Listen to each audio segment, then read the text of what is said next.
Amigas, amigos, se termina la tercera temporada de Mediaventurados. El año 2022 cierra para mí con un gran cambio vital. Como ya he contado en mi episodio anterior, ya estoy radicado y viviendo en España para empezar una nueva aventura que está vinculada con el audio, pero ya no con los medios de comunicación.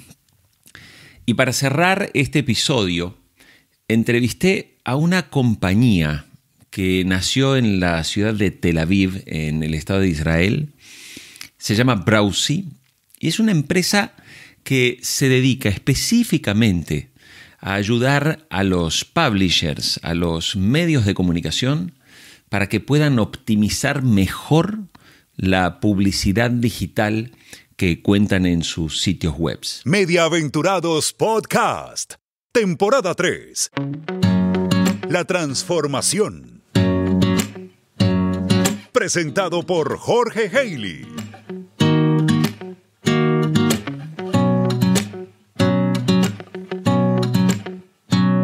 Y como te dije al comienzo, este es el último episodio de la temporada número 3. Con este serán 29 capítulos que grabé este año. Ya estoy muy cerquita de alcanzar los 100 primeros episodios de esta propuesta que nació en medio de la pandemia. Lo que quiero hoy hacer es dar las gracias a ti que me estás oyendo o que estás viendo a través de YouTube y que me has acompañado a lo largo de todo este tiempo. Quiero dar también las gracias a aquellas personas que a raíz de este podcast, donde hablamos de la radio, del podcasting, de hacia dónde va el audio y tantas otras cosas, muchos se convirtieron en amigos. Conocí a grandes colegas, a muchas personas de las que aprendo realmente un montón. Hoy quiero hacer algo que nunca hice en mi podcast y es compartirte un correo electrónico de aquellas personas que me escriben a jorge@mediaventurados.com, que está vinculado por supuesto a mi página web mediaventurados.com. Este mensaje lo recibí hace unos días antes de llegar a España y realmente lo leí tarde, pero quiero leerte lo que me escribió Víctor López y que de alguna forma también refleja lo que se construyó en todo este tiempo con Mediaventurados. Dice lo siguiente: hola Jorge, enhorabuena por tus podcasts. Algo tenía que poner en el asunto. En realidad te felicito por toda tu trayectoria, trabajo, logros, pero sí por lo que a mí concierne y afecta, enhorabuena por tus podcasts. Si hay una cosa que me gusta más que escuchar un episodio de Mediaventurados es volver a escuchar un podcast ya escuchado de Mediaventurados. Intentaré ser breve para no entretenerte demasiado. Me llamo Víctor, tengo 48 años, vivo en Valencia, España. Volviendo hace apenas una hora a casa, volví a escuchar un episodio con Diana Franganillo. Apasionante. Estaría hablando con ella durante horas. Pensé en buscarla y escribirle. Tendría muchas opiniones, experiencias para compartir y estando en esas me di cuenta de que a ti, que te doy por tan familiar, ni siquiera te había escrito. Así que me dije, lo primero es lo primero y aquí estoy. Bueno, después sigue el mensaje, pero yo quiero, por supuesto, agradecerle a Víctor y agradecerle a las personas con las que construimos esta comunidad. En este último episodio converso con dos profesionales de una compañía que nació en Tel Aviv, en el estado de Israel. Es una startup que se llama Browse. Y como aquí justamente no solo lo escucha gente de radio, sino también gente de la industria de los medios de comunicación, hablé con ellos para saber cómo la tecnología finalmente contribuye para que puedas generar ingresos, para gestionar la publicidad y algunos aspectos que muchas veces los que no están en el mundo 100% digital desconocen o no tienen muy presente. Te invito a que te quedes hasta el final de este episodio porque voy a también a plantear aquí algunas preguntas con IA para responder cosas tales como qué es el RPM, qué es el CPM, qué es la viewability, algunos términos muy habituales del ámbito digital, pero que por ahí en la radio, tal vez en los periódicos, no están tan tenidos en cuenta. Así que te invito a escuchar esta entrevista, a conocer qué hace Browsy, qué soluciones trae para medios de comunicación, pero también a adentrarte un poquito más en ese conocimiento de la gestión de la publicidad digital. Estoy con Sandra Dionisio y con Daniel Bejar. Ellos están en Israel y trabajan en una compañía que se llama Browsy.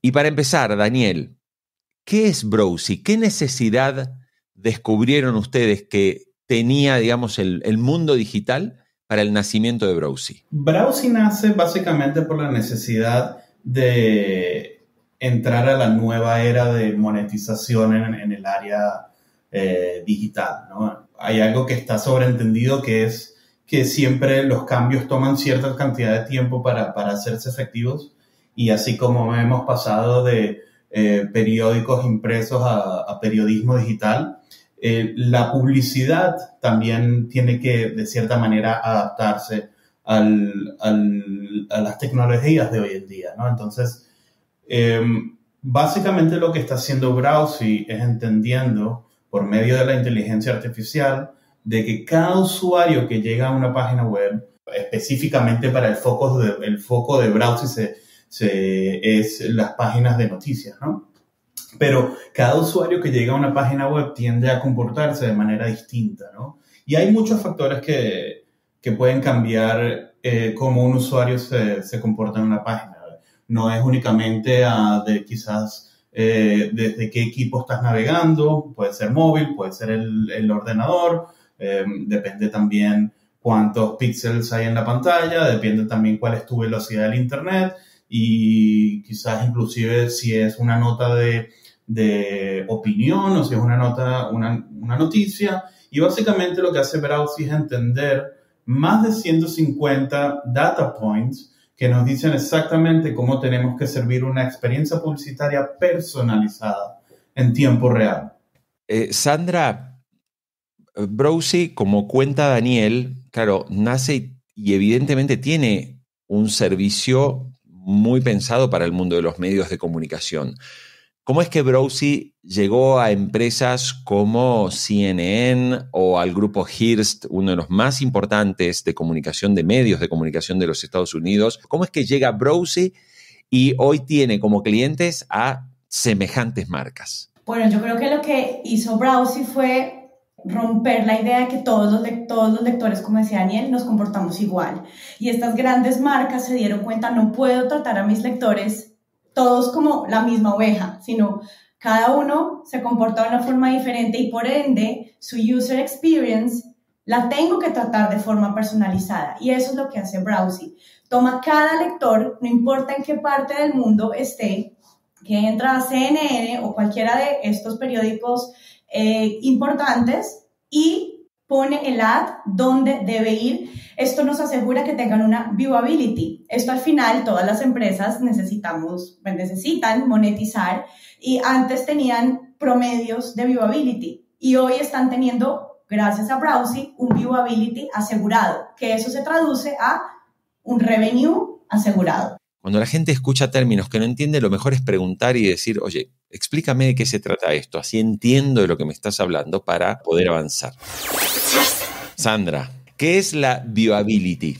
Bueno, viewability es el porcentaje que cada lector en cada ad que sale, yo estoy leyendo el ad, cuál es el porcentaje de vista que tuvo ese lector sobre ese ad. Este concepto de viewability no es otra cosa que aquella empresa que pone una publicidad, cómo logra que esa publicidad, ese banner que está allí presente, tenga una, digamos, no solo el tema de las impresiones, sino que claramente el usuario vea esa marca y de alguna forma también ese viewability también es en qué medida puede conectar finalmente con esa marca.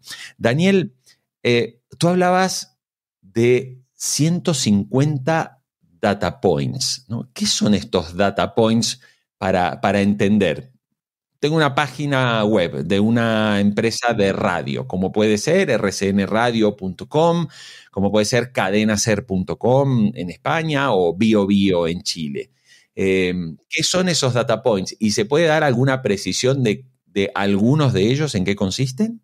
Cuando decimos data points, primero que nada, siempre me es importante acotar de que estamos hablando únicamente first party cookies, ¿ok? Los cookies de primera persona, nunca utilizamos cookies de tercera persona. Las first party cookies o cookies de origen son pequeños paquetes de datos que un navegador genera e intercambia con un servidor web. A cambio, solo este servidor, en calidad de first party, es decir, primera parte, tendrá acceso posteriormente a su propia cookie.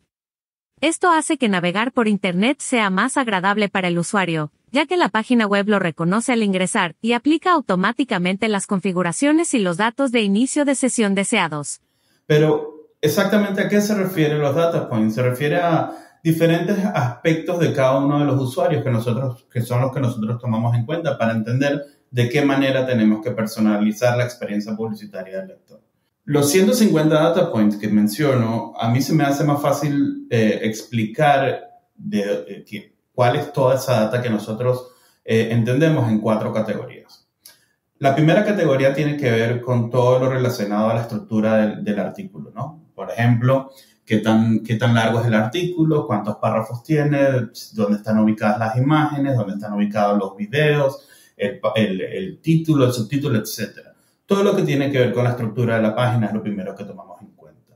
Lo segundo que tomamos en cuenta es todo lo que tiene que ver con el comportamiento en sí del usuario, ¿no? Te doy un ejemplo muy específico, que es el traffic source, la fuente de tráfico del usuario. ¿Por qué es importante? Muchos medios entienden de que sus usuarios pueden tener diferentes niveles de lealtad dependiendo de la fuente de tráfico de donde llegaron a su página web. Por ejemplo, la calidad de usuario de una persona que llega a una página web a través de una red social, sea Instagram o Twitter o lo que sea, no es la misma calidad de usuario que un usuario que llega de manera directa o a través de Google. ¿Okay? Entonces, la segunda categoría de todo lo que nosotros tomamos en cuenta, fuera de la fuente de tráfico, por ejemplo, también es qué tan rápido el usuario pretende navegar dentro de un artículo, si va a leer lentamente o si va a leer rápidamente. La tercera categoría tiene que ver con el equipo en sí de donde el usuario está navegando dentro del artículo. Es decir, primero que nada, si es móvil o si es desktop, si utiliza Android o iOS, si es cuántos píxeles hay en la pantalla, la rapidez del internet y todo lo relacionado con el equipo en sí. Y por último, no menos importante, es la demanda que está conectada a los espacios en sí. ¿Okay? Porque a veces los medios tienden a pensar de que los anuncios, por tener la mayor viewability posible, van a tener la mejor fuente de demanda posible conectada. Y eso no es verdad. A veces quizás es un poco mejor sacrificar, no sé, 1% de viewability, 2% de viewability, inclusive 5% de viewability, si de repente tienes una fuente de demanda que esté dispuesta a darte un CPM más alto por ese espacio. Daniel, ¿qué es el CPM? Bueno, el CPM, como bien dijiste, es el costo por 1000 ¿qué? 1000 impresiones. ¿Okay? Es básicamente, los anunciantes no van a pagar por cada vez que su publicidad aparece frente a un usuario, van a pagar por cada vez que 1000 veces su producto aparece frente al usuario. ¿Okay? Entonces, básicamente, el precio que se le da a 1000 impresiones.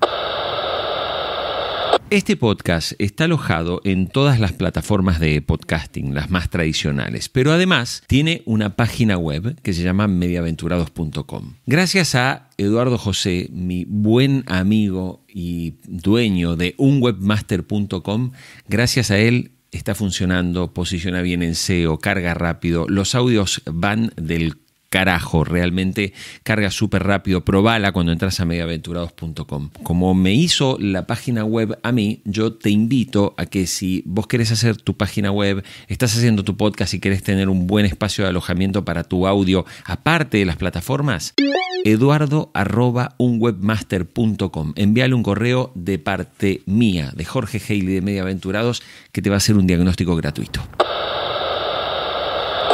Daniel, tú también hiciste mención a algo en lo que en este podcast le prestamos mucha también atención, ¿no? Que es el uso de la inteligencia artificial. ¿En qué consiste, en el caso de Browsy, esa inteligencia artificial y cómo está ayudando a ser más eficiente que un medio, que una radio que está también online con su página web, o un periódico o un portal de noticias, por ejemplo? ¿Cómo ayuda esa inteligencia artificial a mejorar esas cifras que finalmente contribuyen en un aumento de la monetización y de los ingresos? Precisamente. Entonces, lo que hace nuestra tecnología, una vez que ya entiende cómo es el patrón de comportamiento del usuario, somos capaces también de entender, utilizando esa información, y esa data me refiero, es entender en dónde tiene que estar ubicado cada uno de los anuncios, display y video inclusive, para que cada una de esas posiciones obtenga la mayor viewability posible. ¿Okay? Número uno. Lo segundo que también entiende nuestra tecnología o optimiza nuestra tecnología es la cantidad de anuncios. No solo en dónde están ubicados cada uno de los anuncios, sino también qué cantidad de anuncios es la cantidad idónea por usuario en ese preciso momento. Te doy un ejemplo. Digamos que un usuario, tú estás ahorita desde tu casa, Jorge, y estás conectado al Wi-Fi de tu casa, tienes una velocidad de internet rápida y cualquier artículo donde tú entres en este momento va a tener 5 anuncios, ¿ok?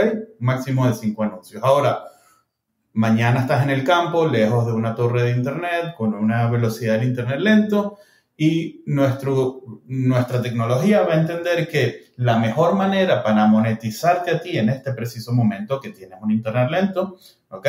Es disminuyendo la cantidad de anuncios por página, ¿ok? Entonces, en vez de tomar 5 anuncios, vas a 4, 3, ¿ok? Dependiendo, ¿ok? Lo que estamos haciendo con nuestra tecnología básicamente es crear un mundo en donde cada experiencia publicitaria es única. Sandra, tu tarea es ser la, Business Development para América Latina. Como vives justamente en un país que tiene un gran desarrollo tecnológico, con el desarrollo de muchas startups, ¿tú qué ves cuando de repente comparas incluso con otros colegas de tu empresa, cómo está Latinoamérica en materia de desarrollo de estrategias de monetización en el ámbito digital y de este tipo de mejoras como las que ofrece Browsy, comparados con otros mercados, como de repente puede ser, no sé, el mercado asiático o el mercado europeo? Bueno, digamos que comparado con mercados como Estados Unidos y Europa, siento que en Latinoamérica tenemos muchas barreras y como que vemos todavía la tecnología como algo lejano, ¿no?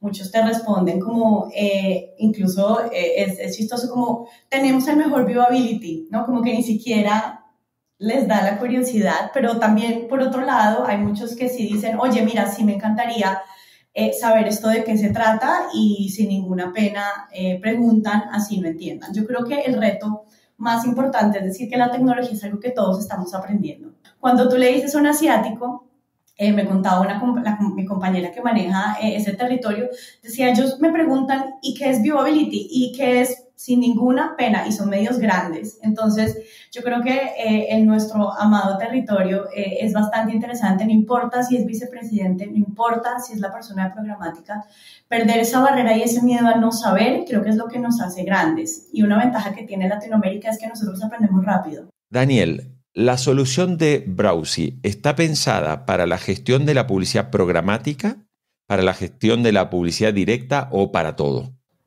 Es muy fácil, para todo, ¿okay? La respuesta corta, ¿okay? Y te doy una explicación breve pero concisa de por qué, ¿okay? Una de las capacidades que tiene nuestra tecnología es la capacidad de predecir cuál va a ser la viewability exacta de cada una de las posiciones que nosotros vamos a abrir potencialmente dentro de la página, ¿okay? Y esta predicción obviamente es en tiempo real y se basa en data presente, no en base de data histórica como otras compañías. Ahora, al poder nosotros predecir cuál va a ser la viewability exacta de cada una de las posiciones, también le podemos dar al publisher, a nuestros clientes, la habilidad de asegurarse de que cada una de las impresiones vayan a la campaña correcta dependiendo de los niveles de viewability necesarios. Todos sabemos que campañas directas requieren ciertos niveles de viewability, por encima del 70% en la mayoría de los casos. Entonces el cliente, el publisher, se puede asegurarse a través del ad server de que únicamente las impresiones que nosotros predecimos van a tener 70% o más de viewability. Por ejemplo, el 70% es algo que ellos pueden decidir. Yo estoy dando simplemente un ejemplo. Pero ellos pueden decidir que la campaña X, que puede ser Procter & Gamble, Coca-Cola, quien sea, únicamente las impresiones que Browse que predice van a llegar a 70% de viewability o como mínimo vayan a esa campaña. Y si no, para que sean monetizadas de manera programática, obviamente, no. Sabes que cuando uno dice RPM suele relacionarlo con el concepto de los automóviles, las revoluciones por minuto. Pero en el mundo de la publicidad digital y en el mundo del marketing digital, el concepto de RPM significa otra cosa. ¿Qué es RPM? El RPM es un indicador de los ingresos que se obtienen por los anuncios publicados por cada 1000 impresiones, fundamentalmente por AdSense de Google. Es importante destacar que el RPM se puede medir por páginas vistas, de tal manera que un medio puede estimar la performance de cada página de su web y estar los ingresos. Este será el RPM de página. También está el indicador por sesión. Para los especialistas en monetización digital, el Session RPM es el mejor indicador de la performance de ingresos de un sitio web, ya que este mide la ganancia que se obtiene por cada usuario, además de identificar cuáles son las páginas de destino que generan más ingresos. Hay algo que aquí en general los ejecutivos comerciales de la radio, no digo que se quejan, pero creo que son los ejecutivos comerciales de cualquier medio, y es como la intermediación, ¿no?, de las agencias de medios, de las grandes empresas, son los que de alguna forma se han quedado con el control de la publicidad. Y esto tiende también a pasar ahora en el mercado digital, al menos en lo que está pasando en Colombia o en varios países de Latinoamérica. En Argentina ocurre exactamente lo mismo. Es decir, estos grandes conglomerados que controlan y tienen el acuerdo directo con la publicidad, con las empresas que hacen anuncios, manejan los presupuestos y te dicen, te pongo tanto aquí, te pongo tanto allá, miro tu tráfico, miro qué está pasando, obviamente, en tu rating en el medio analógico. ¿Cómo calza Browse en un mundo en donde ya hay una gran intermediación, donde muchas veces uno no tiene un gran margen, digamos, de negociación, es decir, el medio? ¿Por qué? Porque viene justamente las centrales de medios y te dicen, no, mira, yo el presupuesto que tengo es de tanto, y a ti te corresponde tanto, porque según mis cifras de tráfico, claro, te dicen, no, mira, yo te voy a poner esto porque este es tu tráfico. ¿Cómo entra Browse en medio de todo eso? La idea de por qué inventamos, más que inventamos, desarrollamos toda esta tecnología, es para que el publisher pueda aumentar drásticamente la calidad de su inventario. Y eventualmente, y lógicamente, mejor dicho, mientras más alta sea la calidad de tu inventario, por más dinero se va a vender, ¿no? Tanto de manera directa o de manera programática. De manera directa, ya que tú le puedes garantizar ciertos niveles de viewability al cliente, puedes también exigirle CPM más altos.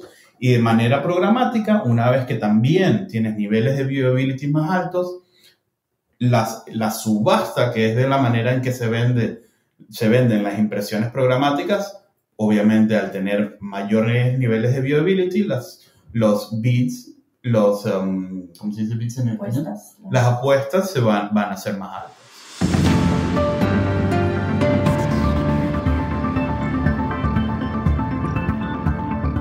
Antes de darle pie a la última intervención de IA, te quería comentar que con Luis Miguel Pedrero, profesor de la Universidad Nebrija, un maestro en el tema de radio y audio digital, y con Agustín Espada, que es el director de la maestría en Industrias Culturales de la Universidad de Quilmes, pusimos en marcha un emprendimiento. Se llama Audiogen. ¿Y qué tiene hoy Audiogen? tiene una newsletter semanal que no te podés perder si te interesan los temas vinculados al audio, a la radio, a la transformación y a lo que se viene. Porque allí, además de compartir las noticias más relevantes que encontramos en el mundo, también hacemos una parte de análisis. Así que te invito, suscríbete a audiogen.es.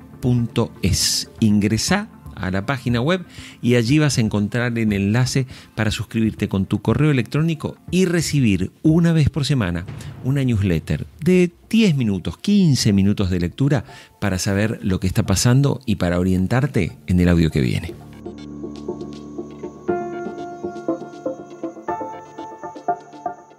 Sandra, tú desarrollas América Latina. ¿Ya tienen clientes, empresas en América Latina? O no sé si también tienes datos de España que estén trabajando, medios que estén trabajando con Browsy. Sí, bueno, estamos con el país de Uruguay. Estamos en varias pruebas con grandes medios que no podemos decir. Digamos que este es un equipo relativamente nuevo porque pues empezó desarrollando en mercados como América, Estados Unidos y Europa, pero son grandes cuentas que no podemos revelar en este momento, pero son líderes en Latinoamérica. Y en España. Y en España. Así que pronto sí, habrá más noticias y podremos compartirlas.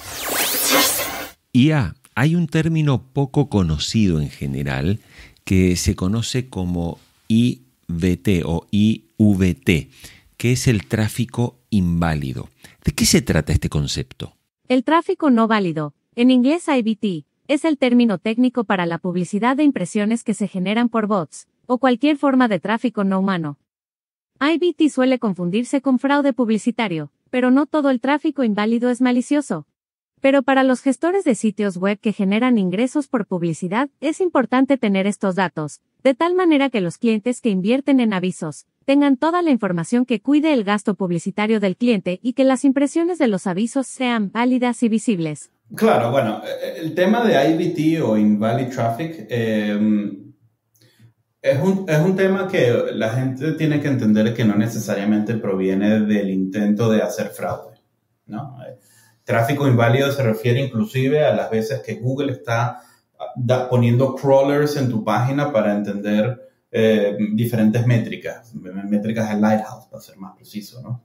Entonces, no necesariamente hay que decir que IVT se refiere a gente tratando de hacer algún tipo de fraude con respecto a las páginas vistas dentro de un medio. Ahora, la manera en que Browsy ayuda en cuanto al IVT es que somos capaces de entender cuándo es IVT. O sea, cuando la página que se abrió no se abrió realmente de un humano, ¿no? Cuando es un tráfico robot o un crawler de Google o lo que sea. Ahora, lo que entendemos que tenemos que hacer cuando entendemos que el usuario no es un usuario humano es que decidimos no abrir ninguna impresión, o sea, no abrir ninguna ad placement dentro de la página. ¿Para qué es importante eso? Básicamente para ahorrar el desperdicio de impresiones en los usuarios, ¿no? Uno de los problemas que existe en esta industria es cuando estás sirviendo impresiones con 0% de viewability. ¿Por qué 0%? Porque no es un usuario real, ¿no? Entonces tú sirves tus impresiones que a la final estás pagando por ese serving y el anunciante no te las va a pagar porque no tienen viewability. Entonces obviamente estás perdiendo dinero ahí. Lo que hace Browsy al entender de que es un usuario no humano y por ende no sirve ninguna impresión, es permitiéndole al publisher ahorrarse ese desperdicio de impresiones. Muchas gracias por este año y que tengas un muy feliz 2023. Nos volveremos a escuchar.